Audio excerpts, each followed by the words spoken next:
pléonasme. Voilà, c'est un pléonasme pour lui.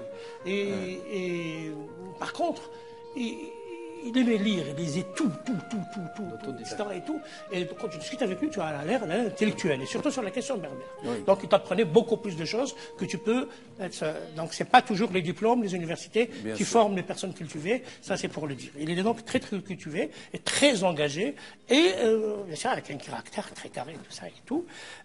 Donc Ammar a rejoint l'association que j'avais lancée dans les années 90 à Rassi Chaouien. Il a rejoint le bout des pieds comme ça. Hein. Voilà. Et c'était aussi pour faire connaître son association qu'il avait fondée à l'époque, qui s'appelait l'UPA, l'Union du peuple amazigh. Quand il a quitté l'Académie berbère, pour un certain nombre de raisons, lui-même est difficile d'être mis dans un cadre collectif. Hein. C'est quelqu'un de très autant qu'il est convaincu, autant qu'il est individualiste. Et donc il a un caractère très bien. Donc il a fondé l'Union du peuple amazigh, dont il était pratiquement le seul adhérent. Il y avait un, n'est-ce pas? Il est difficile hein, comme caractère.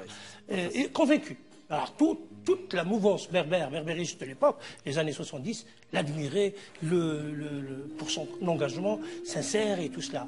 Et en même temps, difficile à mettre dans un carcan, par exemple, ou à FAFES, ou RCD, ou tout ça, ou dans les organisations qui existaient à l'époque, tout en étant très bien connu. Et c'est lui donc qui a été à l'origine. Quand il a fondé l'UPA, il a été à l'origine. Je peux vous citer un texte de lui-même. D'accord. Sa propre. Ce n'est pas trop long. Non, pas trop long. La première fois que fut publié et diffusé, c'est lui qui parle, un calendrier amazigh se fit en 1930, c'est-à-dire en 1980. Par l'association Tadiouf Nouarif l'Amazigh, Union du peuple amazigh, UPA, que j'ai l'honneur d'avoir fondé, dirigé, et donc je suis l'initiateur de ce fameux calendrier, toujours Ammar Nangadi qui parle, dont les uns et les autres, depuis des années déjà, cherchent à lui trouver une mystérieuse origine et une lointaine paternité. Le calendrier est très simple et très modeste, à la mesure de nos moyens. À ce moment-là, se présentait de la façon suivante. Il était à la fois manuscrit, dactylographié, au format, etc. Et voilà, avec le Touareg debout et tout cela et tout. Il critique aussi ceux qui l'ont critiqué à l'époque. Entre autres, même au Maroc, notre ami Mohamed Shafiq était réticent sur l'opportunité d'une telle action. Et il désapprouvait le texte introductif des prénoms amazigh aussi, parce qu'il a aussi été l'auteur d'un grand répertoire des prénoms amazigh qu'il a tiré d'une certaine manière, mais ce n'est pas le sujet aujourd'hui. Oui. Donc voilà Ammar qui raconte comment il a fondé. Donc qui nous confirme que c'est bien lui qui a créé le calendrier. Quant à la date de 1950, je voulais juste rapporter la date de 1950 est une date qui est confirmée. À 2 années près, selon les datations, parce qu'il y a une inscription pharaonique qui parle de la prise du pouvoir. Deuxièmement, la Bible parle du roi Shishon. Non, personne ne conteste. La Bible, l'Ancien Testament, parle de la descendance. Oui, la descendance, l'origine, la berbérité. Le choix de la date. Je voudrais, avant cela, revenir un petit peu au berbère, si vous permettez. Oui. Parce qu'il y a 3 strates sur cette question qui porte confusion. Oui. Pardon. 3 strates. Il y a le calendrier agraire, comme l'a souligné notre ami. Oui. C'est-à-dire les traditions agricoles, en Méditerranée en général, et en Afrique du Nord en particulier. Juste une petite parenthèse. C'est pour ça que dans la plupart des traditions, par exemple à Alger, ils ne disent pas Yenner, ils disent la Joza. À l'ouest, ils disent Nair. En cette journée-là, qu'est-ce qu'ils font les gens? Ils mangent ce qui leur reste de légumes secs, de provisions. Ça veut dire, c'est l'année, ça y est, elle est écoulée, on va liquider les provisions, et on se retourne, et ils mangent ce qui est frais, ce qui est vert. Asdine va continuer, mais il y a une diversité de pratiques. Il y a une diversité de pratiques liées à l'agriculture. Oui. Moi, je vous ai ramené un exemple de l'année berbère kabyle. D'accord.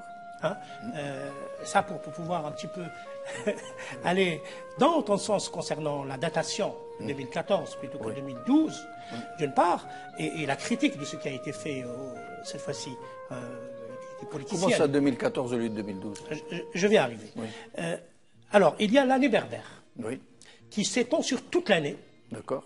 où il n'y a pas de mois proprement dit. Il y a les mois, effectivement, sont connus, mais ils ont été plus tard empruntés aux Romains. Les mois. Oui. Les mois berbères sont berbérisés dans la... Oui, Maghrès pour Mars, Voilà, par Maghrès exemple, pour Mars, et tout Yennayer ça. pour... Et par contre, au niveau de la datation et des périodes que d'ailleurs les calendes, comme on les appelle, Oui. Il y avait les calendes romaines et il y a les des calendes grecques. et il y a des calendes berbères.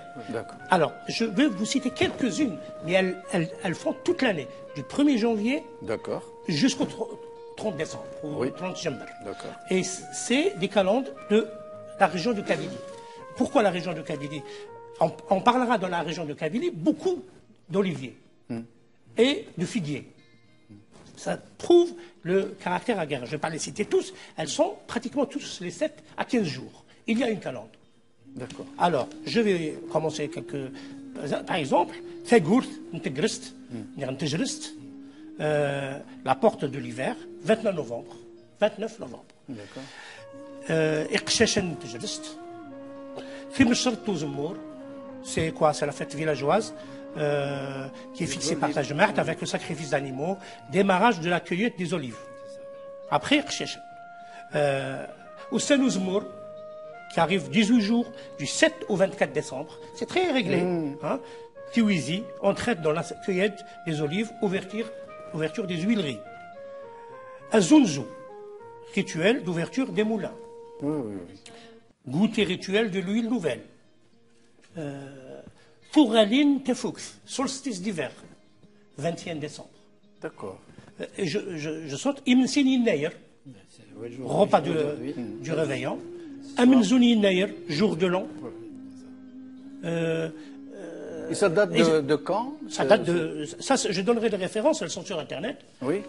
Tout ça, mais ça, c'est pour dire que les Berbères. Bon, j'ai pris la région de Kabylie, mais dans les autres régions, c'est un petit peu pareil. D'ailleurs, ils ont d'autres dates qui sont pareilles.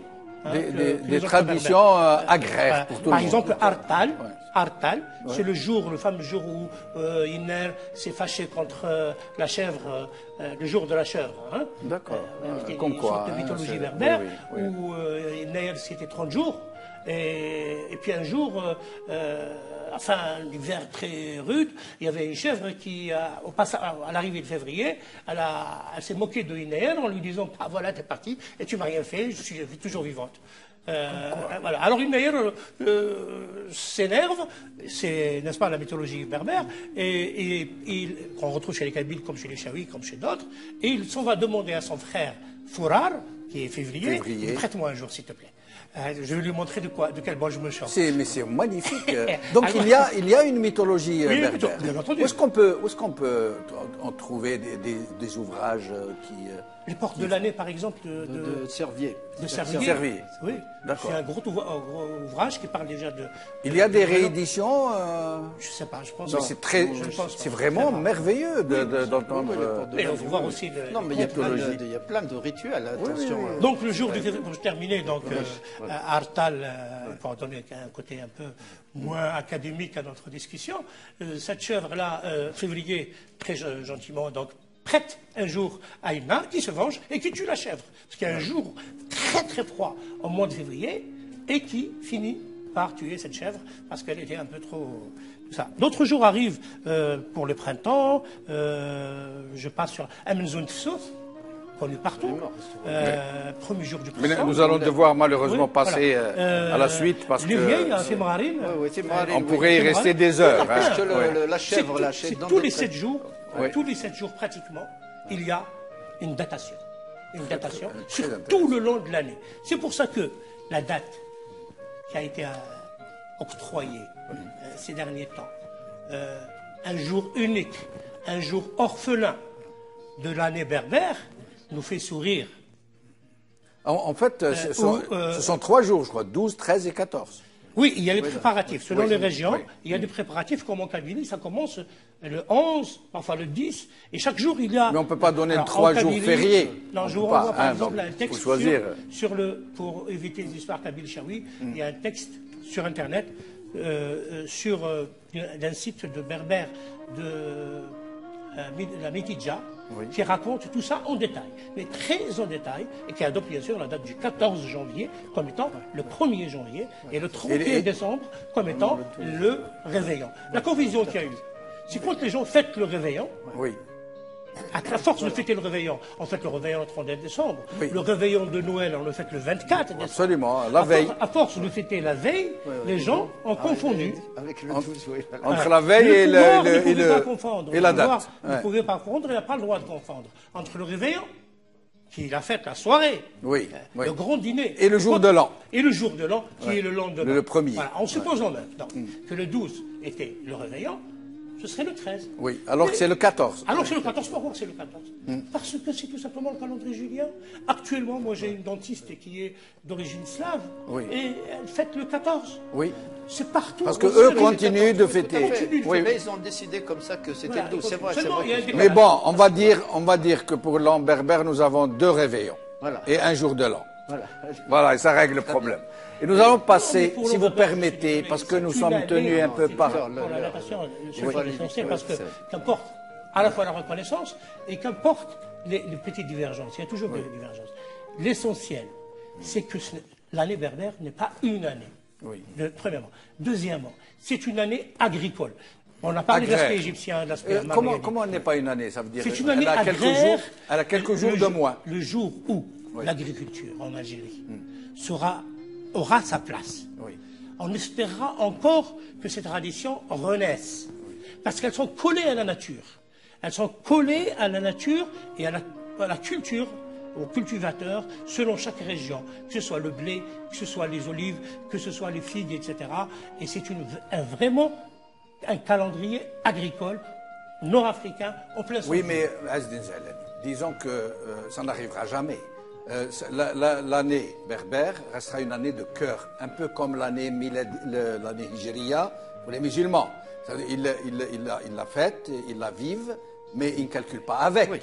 Il y a un calendrier universel qui s'appelle le calendrier grégorien. Vous me permettez, parce que j'ai une mémoire parfois, si vous permettez. D'accord, Pendant 2 mais minutes, très vite parce que deux nous minutes, devons 2 passer... minutes, je dois dire quelque chose de très important. D'accord. Je vois sur le site, sur Internet, un peu partout, concernant une ayah, en disant c'est une date païenne, takofar. Oui, mais bon. Ah non, attendez.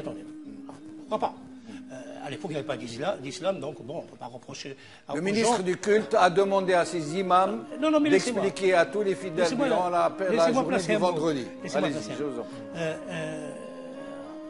Même les Arabes à l'époque et d'autres étaient des koufars parce qu'il n'y avait pas d'islam quand les Nayar a été adopté. La question n'est pas là. Ce que je veux dire, c'est que l'année musulmane, Sana al-Hijriya, c'est une Sana al-Jahiliya, al-Koufar. Le prophète lui-même, n'est-ce pas, il naît 12 Rabi' al-Awwal. Il naît avant l'islam, bien entendu. 40 ans avant l'islam, 12 Rabi' al-Awwal. Rabi' al-Awwal, Rabi' al-Thani, Jumad, Mais l'Hijr, c'est le jour où il s'est déplacé oui, mais les mois, de la Mecque à Médine. Les mois lunaires qu'on connaît de l'année Hijr, Ils ont été empruntés hijrienne, au passé. Ils ont été Oui. au passé kafir. Bien sûr. Hein, Non, mais ce que je veux dire par là, c'est que l'année hijrienne- Deuxièmement, pardon. Même pour l'année dite chrétienne, elle n'est pas grégorienne, elle n'est pas chrétienne, elle est romaine, elle est tout aussi païenne. Absolument. Donc, l'année musulmane, dès ses débuts, c'est une année avant la Jahiliya, une année arabe de la Mecque avant la Jahiliya. L'année chrétienne actuelle, qu'on croit qu'elle est chrétienne parce qu'elle Elle est grégorienne. Elle est grégorienne et avant, elle est julienne, donc elle est païenne. Et l'année berbère, elle est tout aussi païenne. Oui, mais ce que je veux dire, c'est que nous n'allons pas nous en servir dans la vie de tous les jours. Le calendrier dont nous nous servons est le calendrier grégorien, y compris à la Mecque. Tout le monde se sert du calendrier grégorien. Oui, on C'est adapte tout. les autres. Mais en quoi ça gêne? Voilà. Il y a un quart de l'humanité en Chine ils ont un calendrier chinois. Ils le font Oui, ici. mais ils ont un 1er janvier, un 2 janvier, un 3 Ils janvier. ont un n'ont calendrier pas- chinois. Oui. mais Il y a tous beaucoup les de peuples. peuples qui Mais gardent c'est leur ce calendrier. sont des années de cœur, ce sont des années culturelles, ce sont des années de tradition. Ce ne sont pas des années fonctionnelles. Ce ne sont pas des calendriers qui Ce que je voulais fonctionnent. vous dire, c'est que s'il y a un calendrier fonctionnel, c'est bien le calendrier agraire berbère. D'accord, ok, on va en rester là. Alors.